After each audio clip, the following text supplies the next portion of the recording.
इस धरती पर अनंत योनियां हैं। लोग कहते हैं कि 84 लाख योनि है, लेकिन वेद कहता है असंख्याता सहस्राणि ये रुद्रा अधिभूम्या। इस धरती पर असंख्य असंख्य हजारों योनियां हैं, अनंत योनियां हैं। और उन सारी योनियों में विशेष योनि मनुष्य की है, उस पर हम चर्चा कर चुके। लेकिन आपको यह पता होना चाहिए कि मनुष्य एक ऐसी योनि है जिसको कर्म योनि कहा जाता है।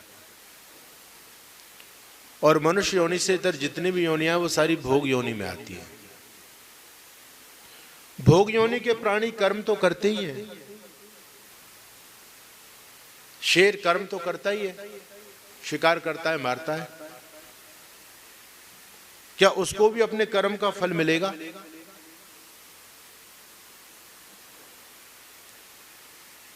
लेकिन याद रखना, मनुष्य योनि से इतर जितने भी प्राणी हैं, चाहे वो किसी का अहित करें, चाहे वो किसी का भला करें, उनको पाप और पुण्य का फल नहीं प्राप्त होता। केवल मनुष्य योनि ही एक ऐसी योनि है, हम जो कुछ भी करते हैं, भला करेंगे तो पुण्य मिलेगा और बुरा करेंगे तो पाप लगेगा। हमारे कर्माशय का फल प्राप्त होता है, अन्य योनियों के कर्माशय नहीं बनता है। आप जा रहे हैं, पीछे से कोई गाय टक्कर मार दे और फ्रैक्चर हो जाए, मृत्यु भी हो जाती है बहुत सारे लोगों की, तो क्या गाय को पाप लगेगा? अबोध है वो, उसको कोई पाप नहीं है। आपकी फसल एकदम तैयार खड़ी हुई है खेत में, और एक पशुओं का झुंड आकर के पूरी फसल को तबाह कर दे, तो क्या उनको पाप लगेगा? और मनुष्य आकर के फसल को बर्बाद कर दे तो उसको पाप लगेगा, क्योंकि मनुष्य योनि कर्म योनि है। तो इस मनुष्य योनि में जो कुछ भी हम कर्म करते हैं, हमारा कर्माशय बनता है। अच्छा कर्म करेंगे तो कर्माशय अच्छा बनेगा, और अच्छा कर्माशय का मतलब है कि हमको जीवन में सुख मिलेगा। और यदि हमारा कर्माशय गड़बड़ होगा तो फिर हमको जीवन में दुख उठाने ही पड़ेंगे। मैं 2 सत्रों में इसकी चर्चा आपके बीच में कर चुका हूं। अब हम अपने कर्माशय को कैसे श्रेष्ठ बनाएं? दुनिया का प्रत्येक प्राणी सुख ही चाहता, दुख कोई नहीं चाहता, लेकिन फिर भी हमारे जीवन में दुख आते हैं, और दुख पाप का ही परिणाम होता है। हमसे कोई कर्म बिगड़ा है, उसी का परिणाम दुख के रूप में हमको भोगना पड़ता है। तो हमारे ऋषि लोगों ने बहुत गहराई में जाकर के इस पर चिंतन किया कि आखिर मनुष्य को दुखों से कैसे बचाया जाए। देखो कितनी बड़ी सूझ थी ऋषियों की। वो अपनी समाधि अवस्था में जाकर के इस बात पर चिंतन करते हैं कि मनुष्य समुदाय को कैसे सुखी रख सकते हैं। जितना हो सकता था उतना उन्होंने प्रयास किया। वो जानते थे कि मनुष्य यदि पाप करेगा तो दुख उठाएगा, और पाप से बचेगा तो फिर सुखी रहेगा।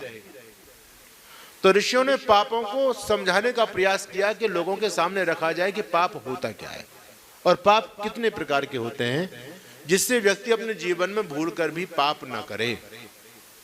बहुत से लोग ये कहते हैं महाराज हमको तो पता ही नहीं क्या पाप है और क्या पुण्य है, हम तो पाप नहीं करना चाहते लेकिन हो जाता होगा।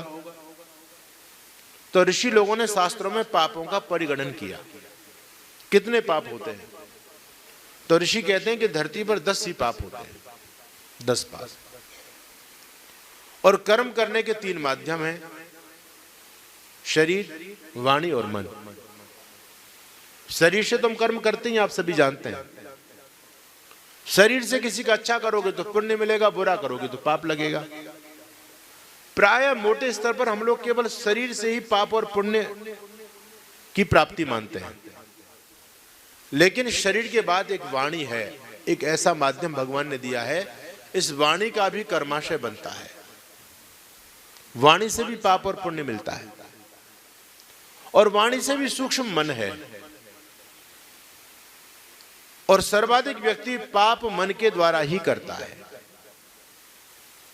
क्योंकि वो यदि शरीर से पाप करेगा तो समाज का भय है उसको, समाज देखेगा, बदनामी होगी, दंड मिलेगा, जेल में जाना पड़ेगा। इसलिए शरीर से व्यक्ति पाप कम करता है। बहुत से ऐसे मूर्ख होते हैं तो शरीर से भी करते हैं, लेकिन थोड़ी भी बुद्धि रखने वाला व्यक्ति शरीर से तो बचता है। समाज का भय, परिवार का भय उसको, लेकिन वो सोचता है कि शरीर से ना करे, लेकिन वाणी से व्यक्ति करता है। लेकिन बहुत सारे समझदार व्यक्ति वाणी को अभी बहुत संभल करके सदुपयोग करते हैं। लेकिन मन से पाप तो प्राय लोग करते हैं, क्योंकि व्यक्ति यह समझता है कि मन के अंदर कौन देख सकता है कि मेरे मन में क्या चल रहा है। मन का धर्म है संकल्प और विकल्प। मन केवल सोचता है, मन के द्वारा हम केवल विचार करते हैं। कर्म तो शरीर के द्वारा करते हैं, हाथ पैरों के द्वारा करते हैं। मन से केवल आदमी सोच ही तो सकता है। तो ऋषि कहते हैं कि सोचने मात्र का ही कर्माशय बन जाता है। आपने किसी का बुरा सोचा है, किया नहीं है, करोगे तो शरीर से आप केवल सोचा है, इसका नाश हो जाए, तो केवल सोचने मात्र से आपका कर्माशय बन गया और इसका फल आपको भोगना पड़ेगा। और आपने अपने मन से किसी का भला सोचा, किया नहीं, सोचा है, तो आपको पुण्य मिलेगा। कितनी गजब की थ्योरी है ऋषियों की। अब आप ये सोचो, जब बुरा सोचने मात्र से पाप लगता है तो हम भला सोच करके पुण्य क्यों नहीं कमा सकते? पुण्य कमाना चाहिए हम लोगों को। तो कर्म करने के 3 माध्यम परमात्मा ने हमको दिए, शरीर, वाणी और मन। अब जो 10 पाप होते हैं उनमें से हम लोग 3 पाप शरीर के द्वारा करते हैं।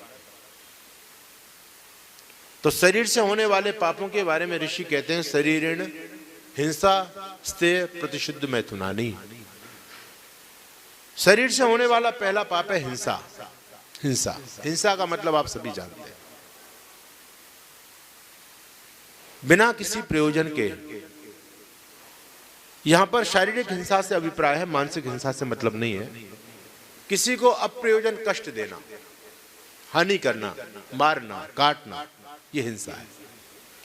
वैसे तो योग दर्शन के अनुसार अहिंसा पर बहुत व्यापक लिखा है ऋषियों ने, लेकिन यहां जब शरीर के कर्म की बात चली है तो शरीर से किसी को कष्ट देना वो हिंसा कहलाती है।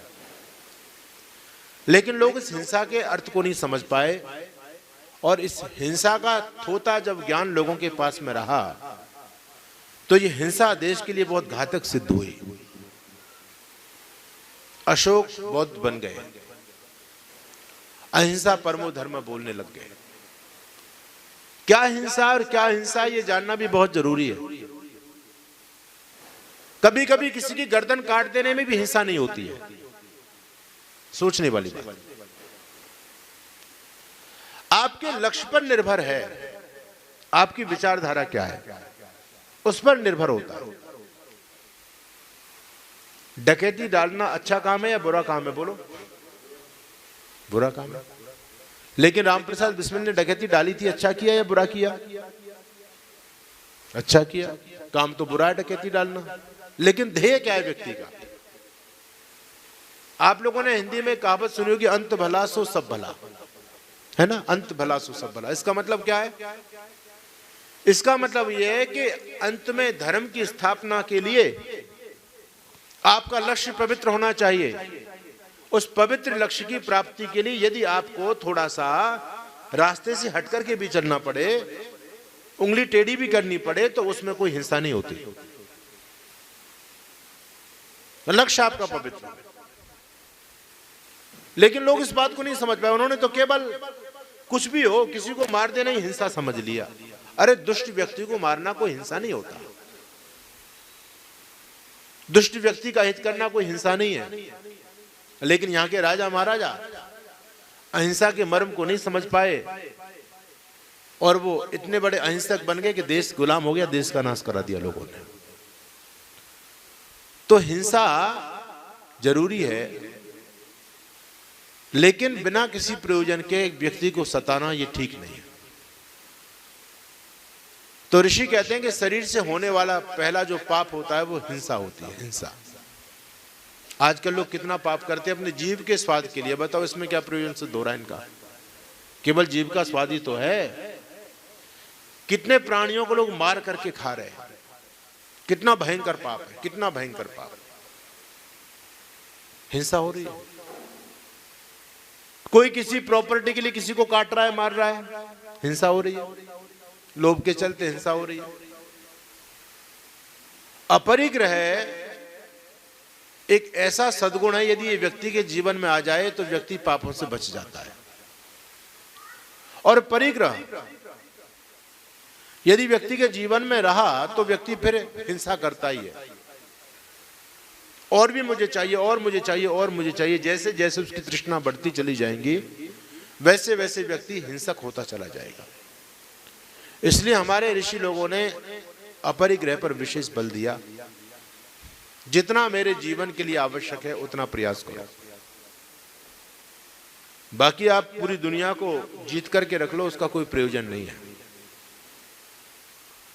तो याद रखिएगा, शरीर से पहला होने वाला पाप कर्म है हिंसा।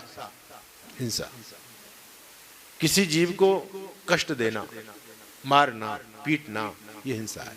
लेकिन उद्देश्य को ध्यान में रख करके चलिएगा। और दूसरा पाप कहते हैं स्तेय। स्तेय कहते हैं चोरी आदि करने को। शरीर से हम किसी को मारते हैं, पीटते हैं, प्रताड़ित करते हैं, या फिर चोरी आदि भी निंदित कर्म शरीर के द्वारा ही होता है। यह भी पाप है। शरीर से होने वाला दूसरा पाप स्तेय यानी चोरी करना आदि है। और जो तीसरा पाप है वो कहते हैं प्रतिशुद्ध मैथुनानी। शास्त्र मर्यादा के विरुद्ध व्यभिचार आदि करना, प्रतिशुद्ध मैथुन, व्यभिचार आदि, ये तीन पाप व्यक्ति शरीर से करता है। सब लोग आप जानते हैं, इनकी ज्यादा व्याख्या करने की आवश्यकता नहीं है। जैसे जैसे संबंध समाज में हमारे लिए बने हुए, उनकी पवित्रता का ख्याल रखना।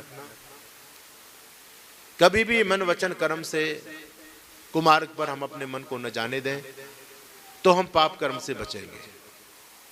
तो तीन प्रकार के शरीर के पाप हुए, हिंसा, चोरी और व्यभिचार आदि। ये तीन शरीर के पाप गिनाए ऋषियों ने।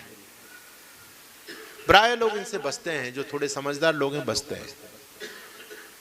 चोरी भी नहीं करते लोग, हिंसा भी नहीं करते, और व्यभिचार आदि की तो बात बहुत बड़ी हो जाती है, लोग बचाव करते हैं इसका। लेकिन इससे जो सूक्ष्म कर्म करने का माध्यम है वो है वाणी। वाणी से हम ज्यादा पाप करते हैं, शरीर से कम, वाणी से ज्यादा करते हैं। तो वाणी से चार प्रकार के पाप किए जाते हैं। वाचा अनृत पर सूचना असंबद्धानी। वाणी से होने वाला पहला पाप कर्म कौन सा है?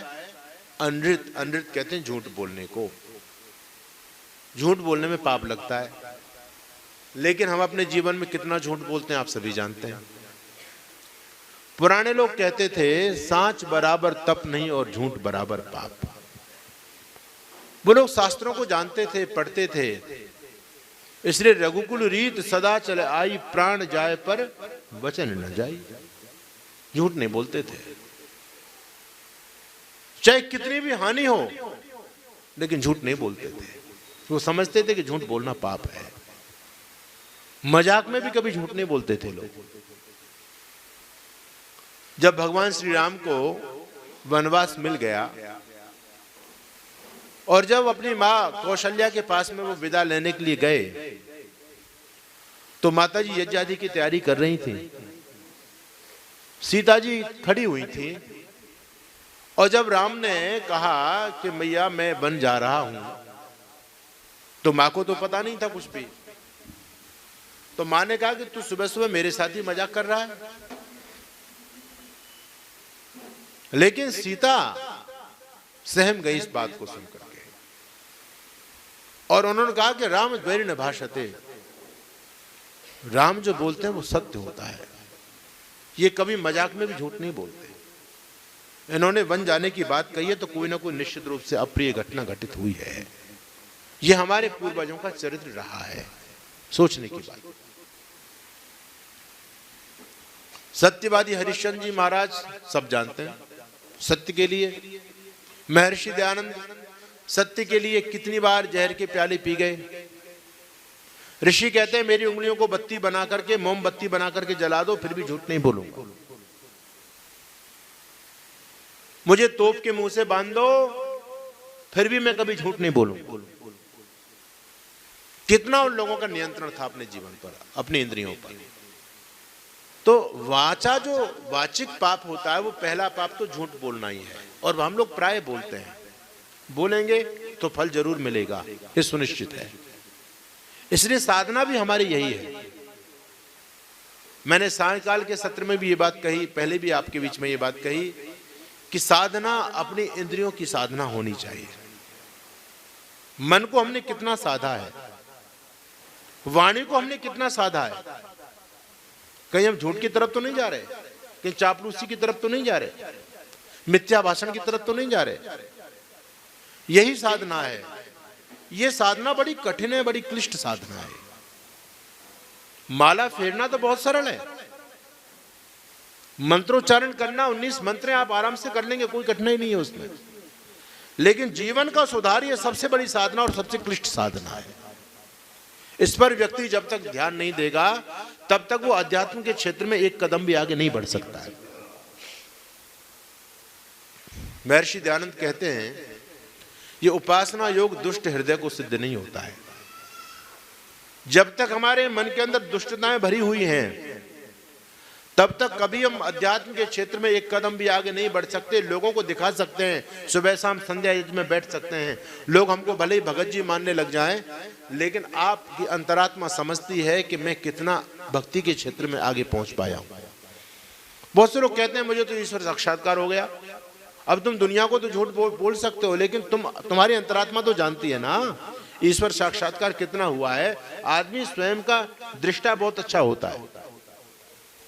तो इसलिए हमको ये साधना करनी चाहिए। और विशेष करके आप लोगों की जो अवस्था है, इसमें तो व्यक्ति को अपने संस्कारों पर ही काम करना चाहिए कि हम कभी वाणी का दुरुपयोग नहीं करेंगे, हम हमेशा सत्य बोलेंगे, झूठ नहीं बोलेंगे। और ऋषि कहते हैं दूसरा पाप क्या होता है वाणी का? परुष। जहां पर झूठ बोलना पाप है वहां पर कठोर बोलना भी पाप बताया है। परुष कहते हैं कठोर बोलने को। सत्यम ब्रूयात प्रियम ब्रूयात न ब्रूयात सत्यम अप्रियम। शास्त्रों में कहा सत्य बोलो लेकिन प्रिय बोलो, कटु सत्य मत बोलो।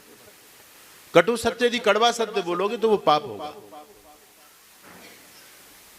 इसलिए जब वाणी से बोलो तो उसमें थोड़ी चाशनी घोलो, मधुर बोलो, अच्छा बोलो, ऐसा बोलो कि जिससे लोग आपको सुनने के लिए लालायित रहे। ऐसा बोलो कि आपकी वाणी से फूल जैसे झड़ रहे हैं। वाणी में मिठास होनी बहुत जरूरी है।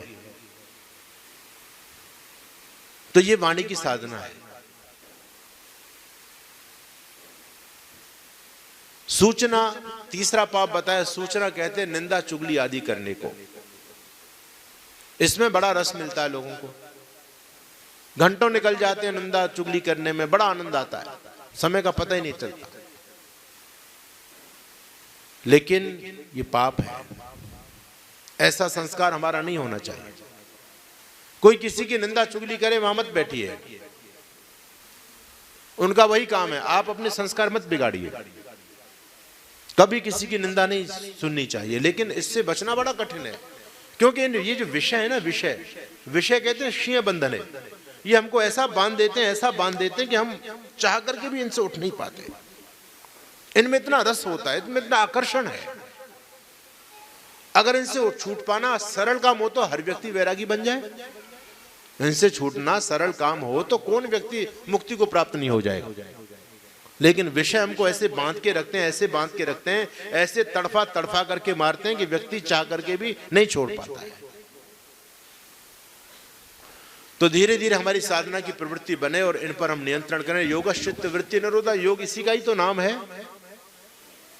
मन पर आपका कंट्रोल, वाणी पर आपका कंट्रोल, चित्त पर आपका कंट्रोल। मैं जब बोलूंगा अपनी इच्छा से बोलूंगा, जितना बोलूंगा उतना बोलूंगा, जैसा बोलूंगा मैं अपनी मर्जी से बोलूंगा, जितना बोलूंगा